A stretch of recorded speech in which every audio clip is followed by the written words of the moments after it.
Good morning. We are at Judges chapter 6, looks like. And the children of Israel did evil in the sight of the Lord, and the Lord delivered them into the hand of Midian 7 years. And the hand of Midian prevailed against Israel, and because of the Midianites, the children of Israel made them the dens which are in the mountains, and caves and strongholds. Sounds like some stuff at the end of Revelation, doesn't it? Them crawling back under the mountains and rocks, to hide from the face of the Lamb. It says, and so it was when Israel had sown that the Midianites came up, and the Amalekites and the children of the east, even they came up against them. And they encamped against them, and destroyed the increase of the earth, till thou come up unto Gaza, and left no sustenance for Israel, neither sheep, nor ox, nor ass. So that's how they come against them, by taking all their goods and stuff, and their crops and whatnot. For they came up with their cattle and their tents, and they came as grasshoppers for multitude, for both they and their camels were without number, and they entered into the land to destroy it. And Israel was greatly impoverished because of the Midianites. And the children of Israel cried unto the Lord. And it came to pass, when the children of Israel cried unto the Lord because of the Midianites, that the Lord sent a prophet unto the children of Israel, which said unto them, Thus saith the Lord God of Israel, I brought you up from Egypt, I brought you forth out of the house of bondage, and I delivered you out of the hand of the Egyptians, and out of the hand of all that oppressed you, and drave them out from before you, and gave you their land. And I said unto you, I am the Lord your God. Fear not the gods of the Amorites, in whose land you dwell. But you have not obeyed my voice. And there came an angel of the Lord, and sat under an oak, which was in Ophrah, that pertained unto Joash the Abiezrite. And his son Gideon threshed wheat by the winepress to hide it from the Midianites. You've heard of Gideon, here he is. And he's kind of doing things in secret so they won't come and get, their crops and their wines, or their grapes and stuff, and wheat. It says, the angel of the Lord appeared unto him, and said unto him, The Lord is with you, you mighty man of valor. And Gideon said unto him, O my Lord, if the Lord be with us, why then is all this befallen us? And where be all his miracles which our fathers told us, saying, Did not the Lord bring us up from Egypt? But now the Lord has forsaken us, and delivered us into the hands of the Midianites.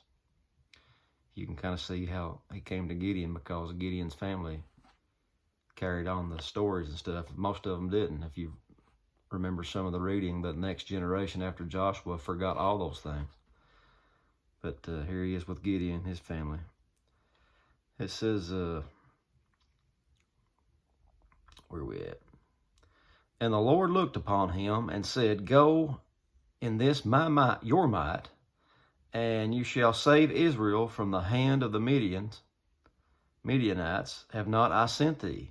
And he said unto him, O my Lord, wherewith shall I save Israel? Behold, my family is poor in Manasseh, and I am the least in my father's house. And the Lord said unto him, Surely I will be with thee, and you shall smite the Midianites as one man. And he said unto him, If now I have found grace in your sight, then show me a sign that thou talkest with me. Depart not hence, I pray thee, until I come unto you, and bring forth my present, and set it before you. And he said, I will tarry until you come again. And Gideon went in and made ready a kid, and unleavened cakes of ephah of flour. The flesh he put in a basket, and he put the broth in a pot, and brought it out unto him under the oak, and presented it. And the angel of God said unto him, Take the flesh and the unleavened cakes, and lay them upon this rock, and pour out the broth. And he did so. Then the angel of the Lord put forth the end of his staff that was in his hand, and touched the flesh of the unleavened cakes. And there rose up fire out of the rock, and consumed the flesh and the unleavened cakes. Then the angel of the Lord departed out of his sight. And when Gideon perceived that he was an angel of the Lord, Gideon said, Alas, O Lord my God, for because I have seen an angel of the Lord face to face. And the Lord said unto him, Peace be unto you, fear not, you shall not die. Then Gideon built an altar there unto the Lord, and called it Jehovah Shalom. Unto this day it is yet in Ophrah of the Abiezrites. And it came to pass that same night that the Lord said unto him, Take thy father's young bullock, even the second bullock of 7 years old, and throw down the altar of Baal that your father has, cut down the grove that is by it, and build an altar unto the Lord your God upon the top of this rock in the ordered place. And take the second bullock, and offer a burnt sacrifice with the wood of the grove which you shall cut down. Then Gideon took 10 men of his servants, and did as the Lord had said unto him, and so it was, because he feared his father's household and the men of the city, that he could not do it by day, but he did it by night. So they've got altars up to Baal, this pagan god, and he's afraid to cut it down in the daylight because they're really, into worshiping Baal at this point. It says, And when the men of the city arose early in the morning, behold, the altar of Baal was cast down, and the grove was cut down that was by it, and the second bullock was offered upon the altar that was built. And they said one to another, Who has done this thing? And when they inquired and asked, they said, Gideon the son of Joash has done this thing. Then the men of the city said unto Joash, Bring out your son that he may die, because he cast down the altar of Baal, and because he's cut down the grove that was by it. And Joash said unto all that stood against him, Will you plead for Baal? Will you save him?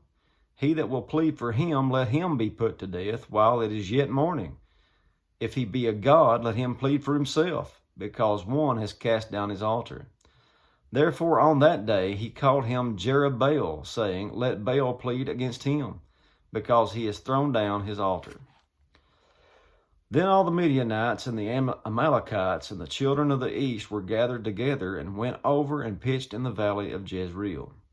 But the Spirit of the Lord came upon Gideon, and he blew a trumpet, and Abiezer was gathered after him, and he sent messengers throughout all Manasseh, who also was gathered after him, and he sent messengers unto Asher, unto Zebulun, and unto Naphtali, and they came up to meet him. And Gideon said unto God, If you will save Israel by my hand, as you've said, behold, I will put a fleece of wool in the floor, and if the dew be on the fleece only, and it be dry upon all the earth beside, then shall I know that you will save Israel by my hand, and as you have said. And it was so, for he rose up early on the morrow, and thrust the fleece together, and wringed the dew out of the fleece, a bowl full of water. And Gideon said unto the Lord, Let not your anger be hot against me, and I will speak but this once. Let me prove, I pray you, but this once with the fleece. Let it now be dry only upon the fleece, and let upon all the ground let there be dew. So he's trying to seek a sign, and I think we all do that sometime or another. God's going to establish it, in the mouth of 2 or 3 witnesses. So he's doing that twice for Gideon here, just to show him that it's the real deal. And it says, And God did so that night, for it was dry upon the fleece only, and there was dew on all the ground. And that's it for chapter 6. Lord willing, we'll see you tomorrow.